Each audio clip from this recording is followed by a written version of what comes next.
you? Good, thanks. Good. How you doing? So the record came out.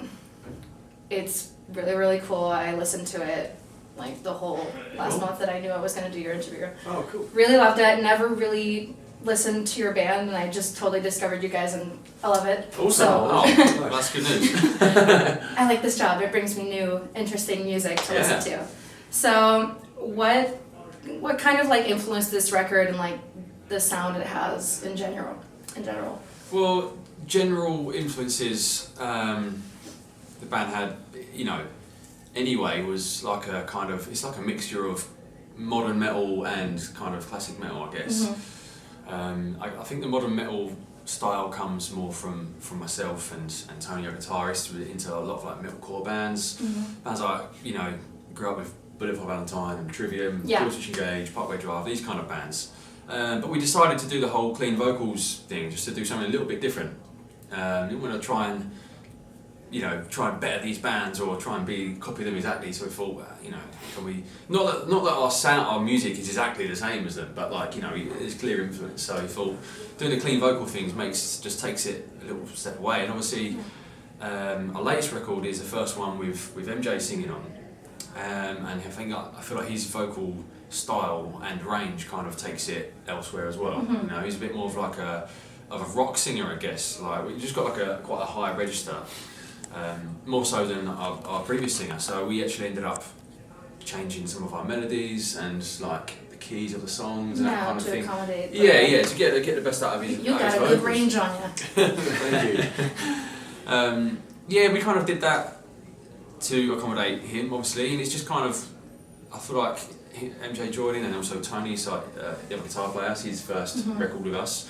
And those guys both write as well, so it was a bit more of a collective in terms of so the writing process. Does everyone just kind of like go into like, oh hey, I have this one idea, let's work on this, or does it's the been thing a bit just come more together? like that this time. Like previously, myself and Dan, who's our old guitarist, who's now our manager. It's all a bit weird, but like he's me and him wrote all the stuff together, and then. When these two guys joined and they're both writing, they're like throwing some new ideas into the pot, which is really cool actually because it just kind of gave Conspiracy a bit more dynamic to it. I think, they've both got different writing styles, but it all kind of ends up coming under the umbrella of the Raven Age and sounding like us, but it's just a different kind of perspective, so it's really cool. So it's actually a really interesting mix, like the intro is like kind of like very ominous and then it goes into a bit more modern styles. Yeah. Was that like a conscious choice of we really want to make this like, I don't know, not an ode, but like we really want to like reminisce on these other types of metal and really want to... Well, that's like the whole epic intro thing is very much a me and Dan kind of trait. Like if you listen to our songs... So I think that does come from like a traditional kind of metal. Oh thing. yeah, definitely. You can't.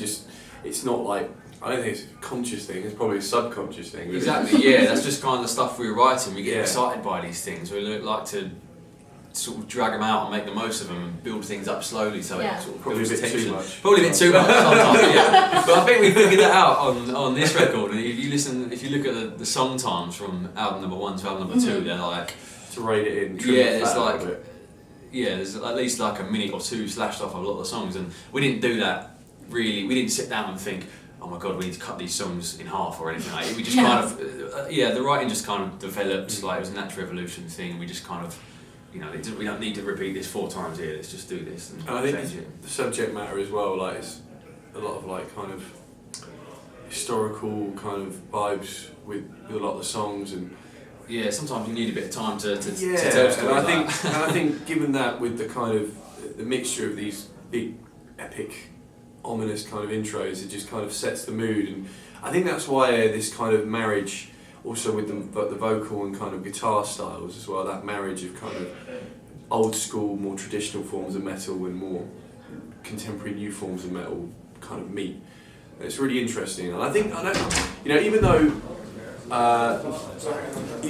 like George obviously grew up listening to stuff like that. You know, there's a lot of kind of traditional stuff that you also grew up listening to. Oh, so yeah. I think that is in there as well. And also, I think if you look at those bands I mentioned, and bands like Avenged and stuff like that, Yeah. I feel like they have all been influenced by those bands. Yes. Yeah. So it kind of comes through full circle, really. There's a lot of stuff, for instance, like Trivium guys play a hell of a lot of guitar harmonies, and they get that from. Yeah, I mean they're Do you just know being what I made in a Metallica fans. Exactly, Kind of, yeah. So You kind of we're get- just kind of doing the same thing, but on a different.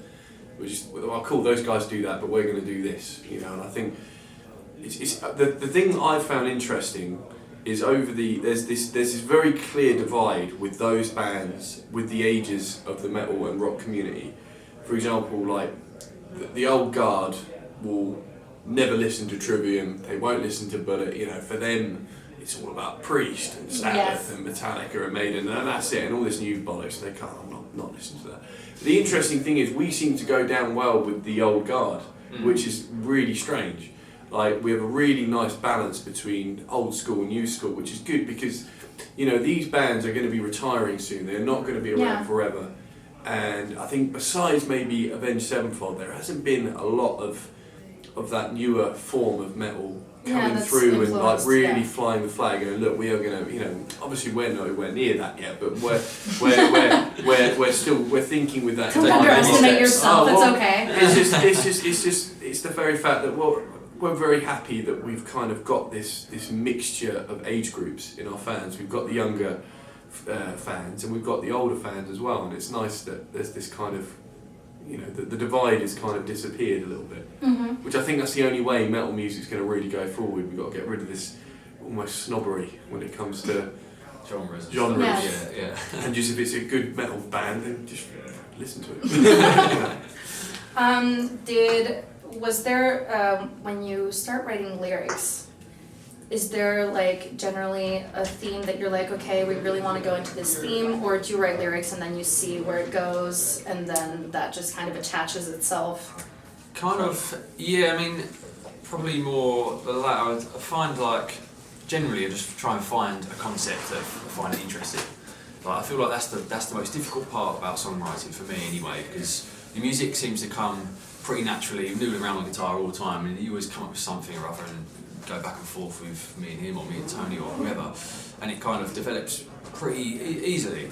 Then there's lyrics, and then vocal melodies are the same kind of thing. It kind of feels like a bit of a natural thing to do, and then there's lyrics, but once you find that concept that you go like, boom, I've got it, then it kind of almost doesn't write itself, but like it kind of just, you know, it's a lot easier basically is what I'm trying to say. So like, you get the ball rolling with it, but the toughest thing is trying to find a particular subject that you think, what's worth writing about? Is there anything in particular that inspires you guys, like artists or different kinds of music, or yeah, I mean, I generally like get a lot of ideas from reading books, like movies. Just, I mean, as you're saying about these kind of epic kind of subjects, I find them more interesting because they're just great stories. You're telling this. You're trying to retell these particular stories. There's so much information on these sort of things as well, so you can really dig into it.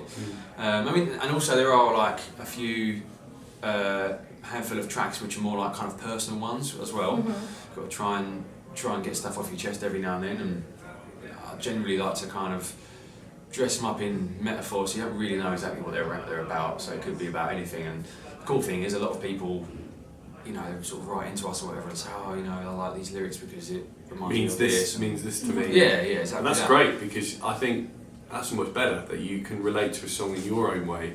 And it's most of the time actually it's not even the way that we initially intended, but I think to have it's subjective, so especially when you write a metaphor, so if that's what they're getting from that, then that's great. You know? Yeah, is connecting to your audience like really important to you? Yeah, totally. I mean, it kind of, it creates loyalty, I think, with fans. If they can really connect to the songs and it really means something to them, they sort of become attached to the band. You know, it's awesome to see. We've seen a hell of a lot of people sort of doing that, and people getting more recently as well in the last month or two. We've seen so many people getting Ravenage tattoos, and I'm just like, every time I see that, I'm just like, I find it really a bit strange. I'm like, that's there forever. Like, you know what I mean? It's a big. So someone's got a big block black, the Raven Age logo, and I'm just like, wow. There was even a guy. I don't know if he's done it yet. I bloody hope he hasn't. He messaged me in saying, "Look, I really want to get your face tattooed." No way. I was like, "Could you?" I think it must be a joke. No, he said it's a particular picture that you would like, and I went, "Well, it's your body. It's your body." You know, I think I was kind of, you know, obviously it's amazing that, you know, someone cares that much about what you're doing to do something like that. But I just, at the same time, I think just get someone else's face. Do you have like? I know, I if I ask this, people will be like, no, all my songs are my babies, but do you have one song that you're like, I don't know, particularly connected to, or that you're really proud of? I think we both do, actually. We say this a lot. We've kind of collectively said. Yeah, the last track on the latest album, a song called Graves of Fireflies, it's like the long kind of epic track on the album. I think I'd probably say, as I was saying, you know, lyrically I find it difficult to write sometimes, whatever, but this one I guess, most proud of the lyrical content and just how the song flows itself and all that, because I was initially thinking, God, this song, I know it was, as soon as I started writing it, the style it was, it's going to be a bit of a long song. It's like, it doesn't actually feel that long, though. But I don't think it feels, I mean, it's like 8 minutes, isn't it? It doesn't feel long. It doesn't feel long because all the parts, there's not a lot of repetition. It's just like, it's all kind of unique new part, and the way that it kind of the way that it's composed kind of like exactly moves you forward. This was a complete George song pretty much, and I when we were recording it, I just was hearing it bit by bit, and then when we heard the final thing, when it got set, I was like, wow, this is just, to me, don't mean to toot your own horn, but I think it's almost a perfect song. I think lyrically it's, you know, it's brilliant. I think the musical kind of dynamic of it, the way that it, I mean, even the down to the middle section where it's obviously a very sad song, and you can physically hear the sadness in the instruments, and I just think that's a very hard thing to try and accomplish, and I just think it's a great song, and thanks, mate. It's my he's gonna cry. So. Yeah. I think and it's to me it's the standout track on the album, I think, because I think it would never ever be, you know, I say that, you know, it's not like a single, it's not something you can get played on radio or anything like that. Yeah. So maybe we should put a sign on the door saying piss off. I don't know, just smiling awkwardly at everyone that walks in. That's true. So yeah, it's a song that fits where it is in the album. It closes off the album, and we're very happy with the album. And I think we had an expectation. It's a really nice ending to the album. I think so, and I think it kind of creates this kind of tone of, oh wow, that's good, and I feel kind of awkward and sad. But anyway, but I think I love it. I think it's a great song. And when we came around to playing it live on our headline tour at the beginning of the year, we did it in the summer as well.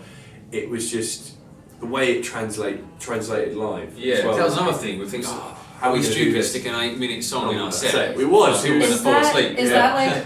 Do you have? Would that be your favorite song to play on stage live Absolutely, so far on this album? I would. Especially in the summer, so. we did like, you know, Emma did his thing in the middle part, like you were saying. Oh yeah, the crowd to hold up their lights and kind of to imitate fireflies, kind of thing, and it just. And the amount of people actually got on board with it. It was unbelievable. Yeah, never seen anything like it. So, sort of standing there just looking out like, wow, this is incredible. So that was like the sort of highlight of the set. Oh, that's cool. How's the tour been going so far, by the way? Great, yeah, really good. It's awesome. I mean, Waterbridge and Shinedown, two amazing bands, and we've been lucky enough to support Tremonti a couple of times already. So they're pretty much the same. You know, obviously Mark's in the band. We know Mark really well, and they pretty much use the same guys in terms of crew and that. So we're quite friendly with them. Yeah, we know. And we played a show with Shinedown in Hamburg last year as well. And we played a few festivals with them, so we've met those guys as well. So it's just really nice to be comfortable with everyone right from the start, because usually tours you change every time. So. Yeah, exactly. And when you meet new people, you kind of want to just like stand up, let them do their thing, and then you meet them gradually. But we're already kind of friendly with everyone, so it's awesome. Is there like a city that has been like wild or like really great to be in so far?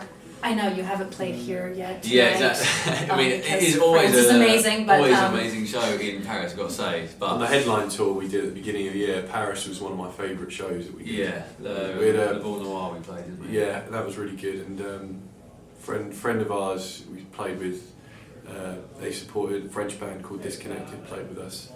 That was really good. Favourite on this tour, I really like Lisbon. Lisbon's a really cool city, and the crowd was awesome as well. That was really cool. I think maybe I think is Lisbon and Oslo. Yeah, Oslo. Shows for me. Okay. Yeah. Just two awesome shows for whatever reason. Crowds are really into it, really vibing off of them and stuff. They've all been great. Like, there's not been one like, oh, that was a bit shit kind of thing. But no, they've all been good.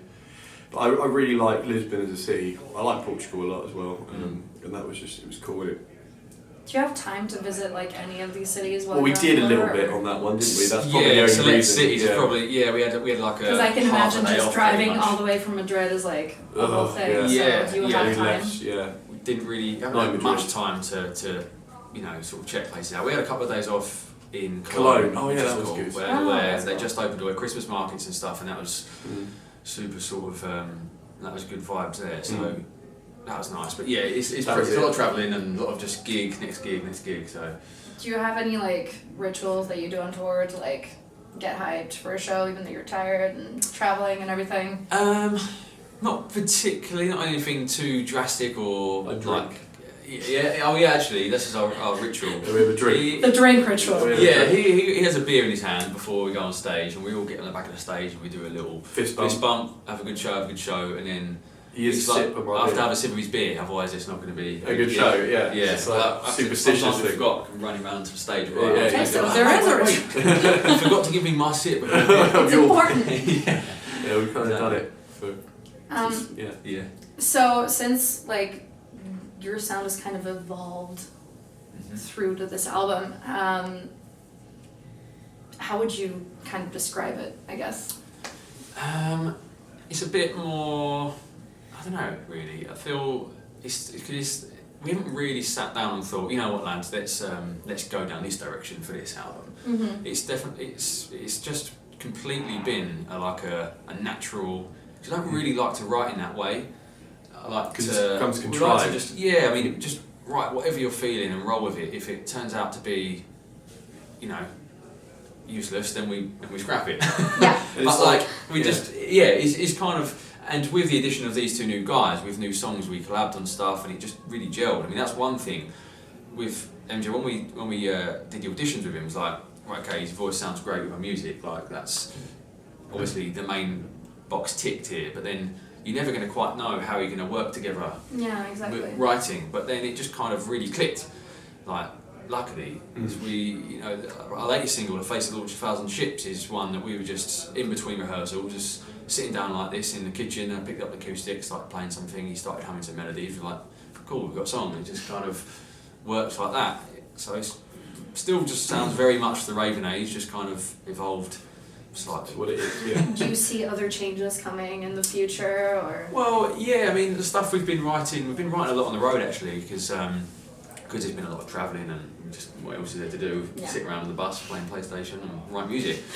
So it's kind of I mean, there's a couple of songs which have taken a different route, but like not in a bad way. I think it's always good to sort of just roll with it and see where these sort of things end up. And we've got a few different ideas coming up we'd like to do for the next album, but yeah, again, it's nothing sort of contrived. Everyone's really said, right, we need to do this. We need to do 2-minute pop songs or anything like that. It's just it's whatever we're feeling at the time. Would you say that like current events, like ecological, social, political, etc., inspire you with your sound or change anything in your sound? I try not to get political in the slightest in any form of my writing. I just think I usually think it's too much open to interpretations. I'm just like, I think you need to go either fully fledged into it and be like Rage Against the Machine, or you just leave it alone. Yeah, and that's what we leave it alone. we leave it alone. I mean, everything that we do. I mean, as George said, we do write occasionally on personal experience, and a lot of the time that's kind of wrapped up in metaphor. That's how I do it if I'm ever going to. But I think writing with stories through history is a great kind of thing with the band, and I think it's interesting because you can have your own take on another person's story, and I always write as a spectator rather than someone that's directly involved, and I think if you were ever to write on, you know, the current climate of the song, I think that would take it to a whole new level. I'm just going to leave that for a whole new level of sadness. I think there's a lot of the a lot of other bands that can do that. We'll stick to what we do, and that's fine. When you go into like getting the singles out, getting videos done for music videos, do you have like any particular imagery that really like talks to you and you're like, ooh, let's do that, or do you have an idea? Or a little bit with the latest one. Yeah, I was gonna ask. I knew I wanted to because it was kind of like from the imagery of the film actually, Troy. But the song is based around Helen of Troy, Face of Horse. That's what she was known as, and I thought it'd be cool because of the film. It's all lots of sand, lots of desert kind of fighting scenes and all that kind of thing. The whole blood and sand kind of vibe, which has been done, I know a lot. But I thought that would be a very cool. We knew we were going to Vegas when we were on the American tour, so I thought that wouldn't it be cool if we shot it in the desert, you know, while we're in the salt flats, and I think, you know, it's quite grand and the imagery looks brilliant. I mean, we couldn't do a literal adaptation of the song because that would have cost millions and millions. We just didn't do that, so we thought let's do some cool artsy-fartsy little version of it. You know, so that's basically what we did. We thought let's base it upon some imagery and some cool little concepts that ties into the love story aspect of it, which is what we did with the desert kind of thing in there, and that's basically what it was. And a lot of people said, well, why is the song called The Face That Launched 1,000 Ships if you're doing it in the desert? Like, it's not supposed to be taken literally, it's just because she was known as, it was basically, she was the face that started a war. That's kind of what the song was about. And so that was pretty cool. And then the rest of the time it's just like, oh yeah, and we want lots of fire. Yeah. Let's do lots of fire. That's usually a thing that we do in our videos. It's just have loads of fire, and then hopefully it will look cool. Well, it's very cool. So you have your label Corbett Records. So this is the first that came out on Corbett Records, yes, right? Yeah. So how did that come together? Like. Well, we decided to go ahead with that because of our first album, Bumps to Rise. We signed to BMG, and it's all like super exciting. BMG, a huge, great big record label. It was like, wow, like can't believe it. What we wanted to do was release an album, and we managed to do this, and it's going to be amazing. And whilst that was great, and it was just like a complete learning curve, really, because we're very, especially on album number 1, even more so, we're like small fish in a humongous pond, and we kind of didn't get like the sort of attention, I guess, we thought we might have got. Yeah. So we just kind of picked up on these things, and we learnt a lot, and we kind of decided, well, we do everything creative, like in-house. Like we have, as I said, our guitarist is our manager. Like we come up with all of the artwork ourselves, we commission it ourselves, we figure everything else out ourselves. The t-shirt designs. Yeah, t-shirt designs, like the recording process, we engineer it ourselves and all that kind of thing. It's like we've kind of got everything we need here to run this ourselves, and why not just utilise what we've learned from going with like a big record label and kind of start our own one basically. And so we released it via Corbett Records, and the idea is to hopefully one day take other bands under our wing, and when we get to that point, and because we know how difficult it is for young bands, you know, we know kind of going through the steps ourselves, we kind of roughly know what a band would need, and the attention you do need, attention to detail you need. So once we kind of get, and we've partnered up with another label now, with Explorer. Yeah, Explorer One for the States. We just released like an alternate version of the album with like with an alternate version of Leur on the record. So it's all going. Would you have any advice for any bands starting out, since you said like the goal is to like help other bands? Would you have any advice? Yeah, well, I'd say the further along you get, the more people get involved, and then the more opinions there are, and I feel like that's sometimes not every band, but like sometimes it can be where the original sort of ideas and the uniqueness of the band can get diluted a little bit. So like really like be headstrong, stick to your guns. If you want something to look or sound a certain way, just because there's someone who's a professional or something is telling you, oh, you should do this. Doesn't mean they're right. Yeah, exactly that. And I think that's how, I always think stuff like even guitar tones and stuff like that. I'm sure, like, producers or whoever would have probably told Dimebag that tone's not going to sound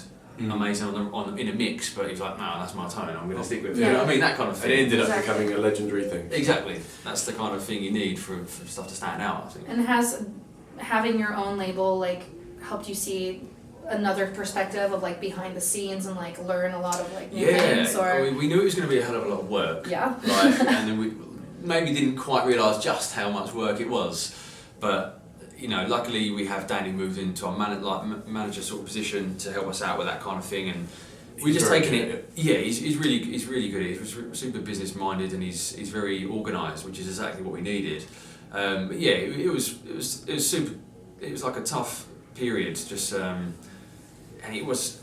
We kind of thought, okay, we've learned everything we need to know to do it now, and then you still don't know everything at all. I'm there. Oh wait, no. Yeah, exactly. There's just other things that come up, and stepping stones. So, but next time we feel like we're more prepared. It's just about being prepared basically, and organised with everything. That's the toughest thing. All whilst trying to be creative, and you don't want to like box everything in too much and put too much red tape everywhere, because you want the creativeness to kind of flow. But at the end of the day, it's a business and you need things to happen at a certain time. Yeah. So, yeah, it sounds negative, it's not negative. No. So, to promote albums, etc., do you think social media is like the biggest thing, or? Oh yeah. At the moment, I think it is. It's the only thing, really. Yeah. I mean, the way the industry's gone, I think, the whole business model for the industry's kind of turned on its head. Whereas it used to be tours were used to promote albums, it's now the other way around. Albums are used to promote tours, and then of course social media is a big part of that. And social media is one of those things where, as inherently, but I have a big. You can tell he loves it. That's the thing. I've thought about it a lot, but I don't know if I like it. I think it's a very necessary tool for what we do. If I'm honest, I don't know if I'd even be on social media if I wasn't doing this as a living. It's very, very important, because it's the best way that you can have of expressing yourself and your music and getting your stuff out there, I suppose, and especially for younger bands as well, to try and get your music and it's the best thing you got. What did you have back in the 80s and the 70s? You had a bag full of posters and you had your CDs and you sent them out. Yeah, that's what you did, and then you had magazines and stuff, and magazines and all that is still very, very important. But social media is just it's everything nowadays, isn't it? So it's whether we like it or not, we're reliant on it and involved in it, and it's what we use to get ourselves out there. And you are out there, and you are here in Paris, and are you excited for tonight? Yeah, I love it. Yeah, very much so. Love Paris, love playing. We've never not had a good gig in Paris. Played it quite a few times. Bercy we did 2 nights in Bercy as well last year, which was fantastic. Yeah, it was amazing. That was really good. My parents I've not done this venue yet, so I'm looking forward to this one. It's like a real decent. I've just been upstairs by the front of house guys, and it's real cool. Like I like the theatre type vibe. Yeah, theatre vibe. I like that as well. Kind of traditional. So we're to the end of the interview. Can you say a goodbye statement? Yeah. What would you like? What do we do? What's the tag? I guess. Yeah. Raven Age for United Rock Nations. Okay. You're the best at this. You do. Oh yeah. Yeah. Okay. Right. Well, thanks for watching / listening, everyone. This is George and MJ from the Raven Age, and you've been watching and listening to United Rock Nations. Cheers.